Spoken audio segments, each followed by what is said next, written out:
Tumsifu Yesu Kristo. Mimi ni Askofu Isaac Amani, askofu wa Jimbo Kuu Katoliki Arusha, na mshukuru Mwenyezi Mungu kwa nafasi hii tena ya kuwa hewani kutoa maneno machache kuhusu kazi kubwa iliyo mbele yetu ya kutabaruku kanisa kuu la jimbo. Kwanza kabisa tukirejea kwenye historia ya wokovu, baada ya ujenzi wa hekalu la Yerusalemu, Mfalme Sulemani alitoa sadaka ya kulitabaruku hekalu, na ni kazi ambayo ilichukua miaka 46. Ndipo akatoa sadaka za amani kwenye kitabu cha kwanza cha Wafalme sura ya 8 aya 62 hadi 63, kwamba baada ya kujenga hekalu liliwekwa wakfu, mitabarukiwa ili iwe ni nyumba ya sala, makutano ya Mungu na watu. Sasa sisi pia tunapoangalia hili zoezi la ujenzi wa kanisa kuu la jimbo, tuchukua muda na watu wengi wakaona dhana labda haitawezekana, lakini sasa imewezekana.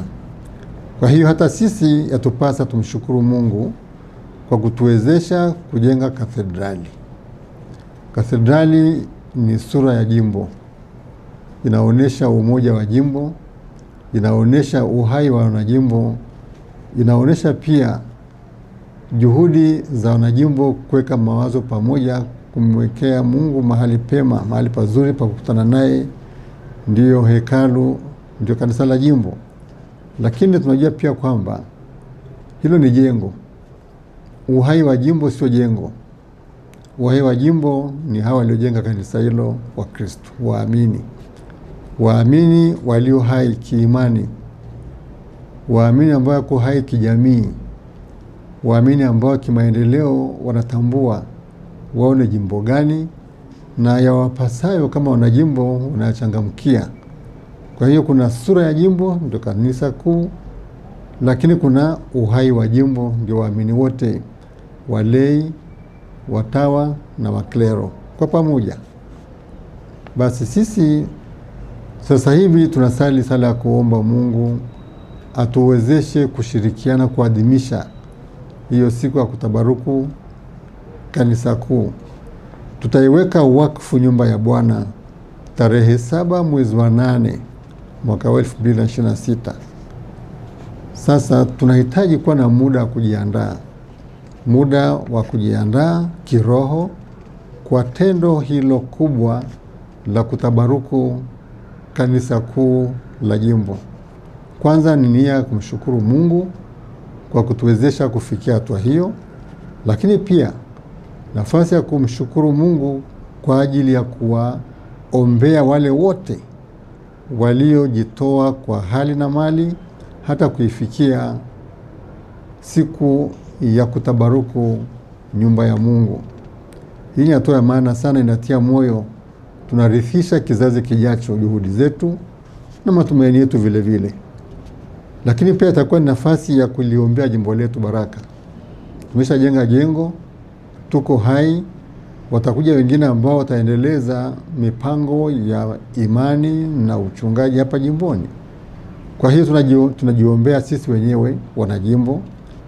Tunaomba umoja, tunaomba ushirikiano kama familia ya Mungu, ili mipango yetu ya kushuhudia imani na uchungaji iweze kwenda vizuri. Kwa hiyo tutatangaza tarehe 5 na tarehe 12 Jumapili zifuatazo. Tarehe 5 na tarehe 12 Julai, tangazo lifanyike kwenye makanisa yote, ili waamini sasa, watawa na waklero, tushiriki wote kwenye hili la semina ama kongamano maalum ya kutuandaa kwa zoezi la kutabaruku kathedrali. Na zoezi hili la semina ama kongamano ni tangu tarehe 19 mpaka tarehe 26 mwezi wa Julai 2026. Kongamano hili linaongozwa na dhamira itokayo kwenye kitabu cha pili cha Nyakati, Mambo ya Nyakati, sura ya 7 aya ya 16, ikisema, maana sasa nimeichagua nyumba hii na kuitakasa ili kwamba jina langu lipate kuwako huko milele. Yatakuwako na macho yangu na moyo wangu daima. Haya ndio maneno ambayo yataongoza kongamano la wiki nzima, tukitafakari maana ya kutabaruku kanisa kuu. Kila mtu anaitwa ajiandae. Kila familia inaalikwa ijitayarishe. Kila jumuiya na jamii mbalimbali tunaalikwa sote tujiandae. Kila kigango na kila parokia wajiandae. Kwa kitu gani? Kwa kujitakasa, tufanye toba. Maana tunapoingia nyumba iliyowekwa wakfu, inafaa pia tujitambue ni mahali patakatifu. Tunaalikwa tujiandae vizuri kwa njia ya toba, kwa njia ya upatanisho na kwa njia ya kuungama, ili tuweze kuwa ni watu safi tunaoingia kwenye nyumba iliyo safi. Kama Musa alivyoambiwa avue viatu vyake, maana hapa alipokuwepo ni uwepo wa Mungu ulikuwepo. Vivyo hivyo na sisi pia, kwa kuthamini zoezi hili, kila mtu anaalikwa ajitakase, ajiandae vizuri. Lakini pia ni kwa njia ya kuelewa maana ya kuwekwa wakfu, kutafakari uaminifu wetu kwa maagano ambayo tumefanya na Mungu. Yako maagano ambayo ndio msingi wa Ukristo wetu. Kuna maagano ya ubatizo. Maagano ya ubatizo ndio mwanzo kabisa wa kutangaza tumemtambua Mungu, sisi ni watoto wa Mungu na wa kanisa. Kwa hiyo tunakagua uaminifu wetu kwa maagano ya ubatizo. Tunakagua pia uaminifu wetu kwa maagano ya kipaimara, kuwa askari hodari, kwa Wakristo watimilifu. Je, kutabaruku jengo hakutuambii tujitafakari vizuri kuhusu uaminifu wetu wa kipaimara? Tuko maaskari kweli, tunapigana vita ambavyo vinampendeza Mwenyezi Mungu? Kuna pia maagano ya ndoa. Watu wamefunga ndoa, weka maagano kati yao wawili, lakini Mungu ndiye anawaunganisha. Uaminifu katika maagano hayo yanafanya maisha ya imani kudhihirika na kutangaza na kushuhudia Mungu anavyounganisha watu wawili kwa kitu kimoja. Wanavyosafiri pamoja katika ndoa yao, wanaimarishana, wanakuwa na matumaini kwa watoto wao, na ndivyo ushuhuda unaonekana kuwa chumvi ya dunia na mwanga wa ulimwengu. Lakini pia kuna wale wanaweka nadhiri, maisha ya wakfu. Kuna mapadi ambao wanapadirishwa. Sasa mapadi wawekwa wakfu, wanadhiri wa mapadi na mashamasi pia, hao nao wajitafakari katika maagano yao, wametamka nini. Na sasa tunaadhimisha jambo kubwa la kumpa Mungu jengo hili ambalo ni jasho letu, lakini yeye mwenyewe analibariki ili liweze kuchukua sura sasa iliyo tofauti kabisa na changarawe, matofali na sementi. Kwa sababu katika kitabu cha Wafalme, kitabu cha kwanza cha Wafalme sura ya 9 aya ya 3 hadi ya 9, anaeleza kwamba Mwenyezi Mungu katika jengo hili anasikia maombi na dua za watu. Sasa kama anasikia maombi na dua za watu, wasipoomba na kutoa dua itawezekanaje tupate baraka?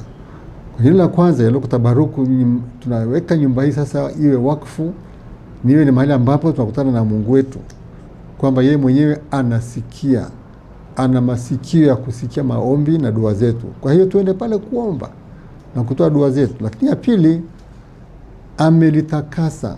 Ni yeye anayelitakasa, litapakwa mafuta ya krisma hilo kanisa. Sasa Mungu amelitakasa hekalu liwe nyumba ya makutano na Mungu kwa nyakati zote. Sasa hilo sio la kawaida, hilo tumejenga sawa. Sasa Mungu anaweka hapo mkono wake, amelitakasa ili pale mahali pa makutano. Unapokosa misa Dominika kwa mfano, unapoacha kuna kanisani kupata zile huduma zake, unajinyima mwenyewe baraka ambazo Mungu ameziweka wazi. Kwa hiyo anatuambia hivyo. Na la tatu, Mungu anasema kabisa kwamba nawe wewe unayemwamini Mungu uenende kwa uaminifu mbele za Mungu.